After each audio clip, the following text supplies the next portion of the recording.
yoon parlons ci dette cachée bi FMI tranche le débat ci seen kàddu ou DG de l'FMI Kristalina Georgieva, je pense que c'est comme ça. D'ailleurs daal dinay yëkkati ay kàddu nag démb la mu ne il s'agit de dettes dissimulées et les autorités ont eu le courage de la révéler. Donc ñu ngi doon wax wàllum dette cachée tey ñoom ñu daal di yëkkati ne dette dissimulée daal di ne muy mel ni ñoom taxaw nañ dëggal yenn ci ay propos yi nga xam ne ni moom Ousmane Sonko mu ngi ko doon wax autant mu di nguuru Macky Sall dañu daanaka nëbboon bor bi nga xam ne nii am nañ ko.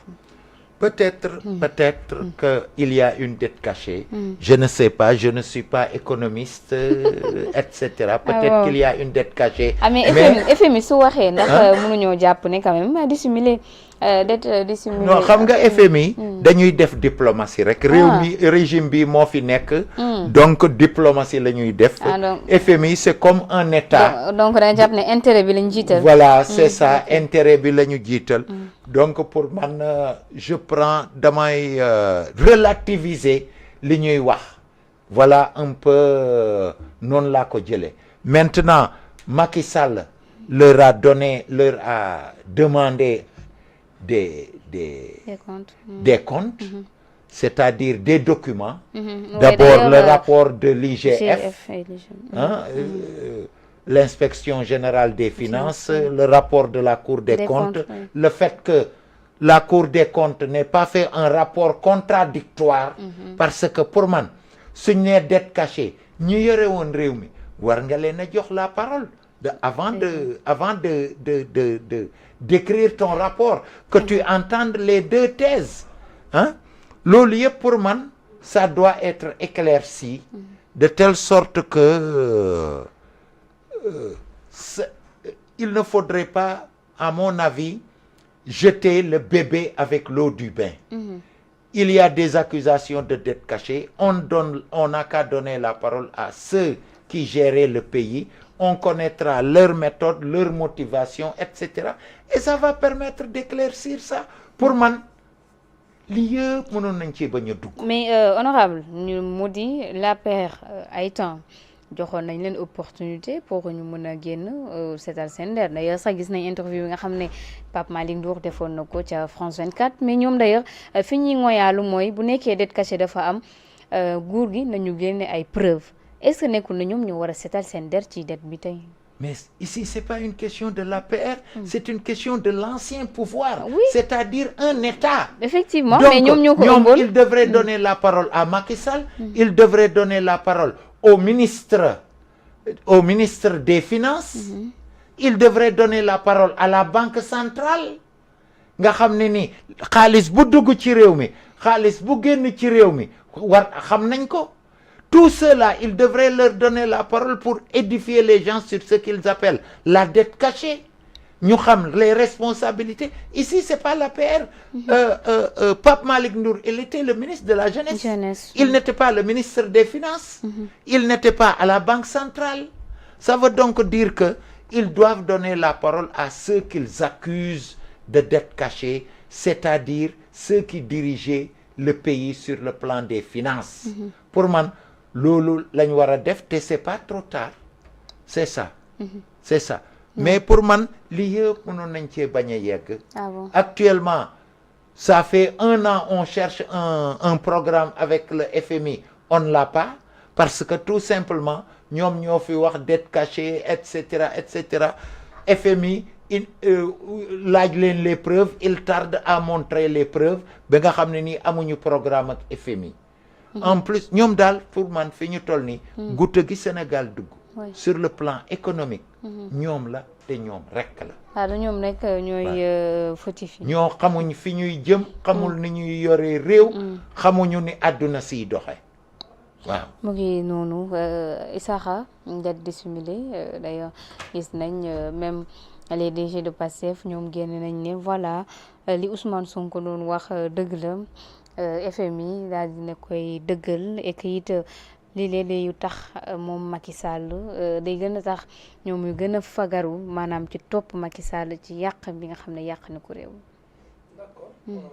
D'accord, c'est bien. C'est bien. C'est bien. Oui, c'est bien que ñoom gis nañu ni que Macky Sall a dissimulé la dette. Ok. Et après, qu'est-ce qui va se passer?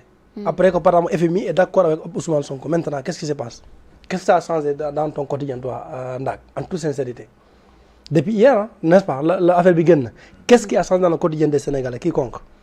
Kenn ko nga wax sa akulay tàllaay bañ a fa fenn. Macky Sall, oui, il avait dissimulé l'économie du pays. FMI nangu na ko. Sonko moo am dëgg. D'accord, et après? Qu'est-ce qui a changé? Rien du tout. Maanaam topp mbir boo xamante ne ça ne nous mène à nulle part. Moo gënal nit ñi topp li nga xamante ne mooy l'essentiel. Suñ toppoon par exemple bu FMI instant bii dafa def ay financement jox ko Sénégal ba suba ñu ngi war a tàmbali benn projet d'emploi des jeunes ak topp pour donner Ousmane Sonko raison. Et alors? Sonko s'il a raison, et alors? S'il avait tort, et alors? Si Macky Sall avait volé, avait dissimulé, pardon, parce que c'est pas dette cachée et volé, c'est pas la même chose. Peut-être am nëbb na dette bi waxul carrément ñaata la leb. Loolu lañ découvrir ñoom dañoo découvrir Macky Sall en réalité waxul ñaata la leb. wane wu ko woon. Léegi d'accord nañ dafa waxul ñaata la leb léegi ñaata la leb. Parce que dem nañ ba gis ni def nañ seen enquête ba gis ni en réalité Macky Sall n'avait pas dit toute la vérité par rapport ak ñaata la leb. Ça s'élève à nga ne ma ñaata. 7 milliards. 7 milliards. Ou 7 000 milliards. 7 000 milliards. 7 000 milliards de dollars. 7 000 milliards de dollars. D'ailleurs moom Macky Sall ba mu génnee ne dette cachée mënta am. Abdourahmane génne na contredire ko donc là Abdourahmane ban. moom ki ñu jox wàllum budget. Abdourahmane Sarr. donc finance voilà ministre des finances.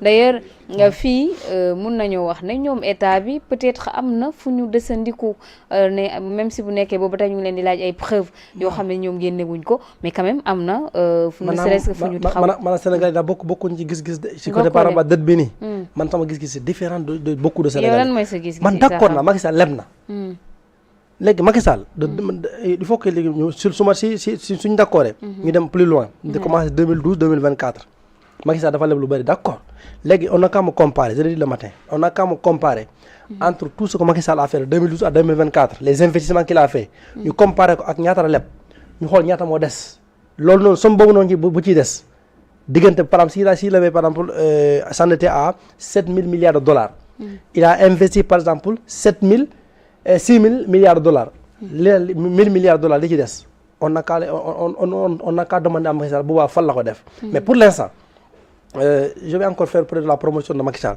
les autoponts les autoponts autoroutes à péage les universités les hôpitaux yu nekk par exemple hôpital de Kaffrine de Kédougou pont Foundiougne voilà non mais réalisation yooyu noonu tout ça léegi réalisation yooyu noonu nekkul loo xam ne ni maanaam lu Macky Sall def fii léegi réalisation yooyu visible la lu ñu mën a gis lu palpable léegi réalisation yooyu noonu nga boole ci nag bourse de sécurité familiale yi ma doon joxe pendant tous les 12 ans nga boole ko ci lépp subvention yi ma doon joxe lépp nga boole ko ci il faut pas oublier courant mu ngi seer léegi parce que subvention amatul lépp mu ngi seer parce que on va enlever tous les subventions yi mu joxe woon teg ko sur la table jël li mu defoon yëpp xool investissement bi cher na wala seeru bu ñu ko liggéenti mais ñaata la woon ñu teg ko sur la table ak teg dette bi sur la table ñu def ko balance on verra fan la affaire bi daanoo est-ce que en réalité Macky Sall li mu defar ëpp sax li mu lépp boobaa on pourra me dire que tout ce qu'on veut mais pour l'instant tant que on defaruñu man calcul boobu noonu xool Macky Sall li mu lebli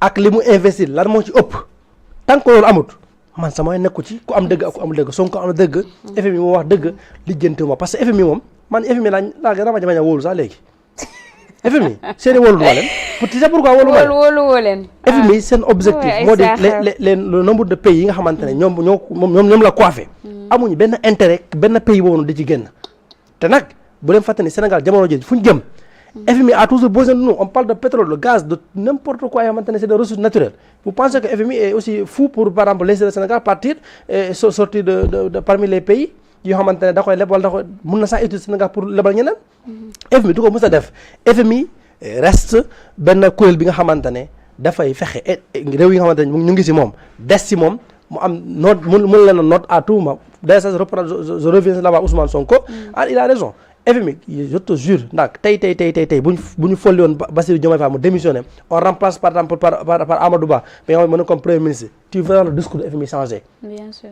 parce que ñoom li leen intéressé rek mooy cette diplomatie là bu ñu war ak au cours des temps gis nañ on doit faire confiance à qui non n'importe quoi amuñu benn kii nii amuñu benn discours bu solide amuñu benn discours bu solide maanaam discours buy wane ni kii mu ngi garder quand même crédibilité en fait discours FMI c'est comme kuy lab si géej rek keneen la jàppale te d'ailleurs ndax si on lit bien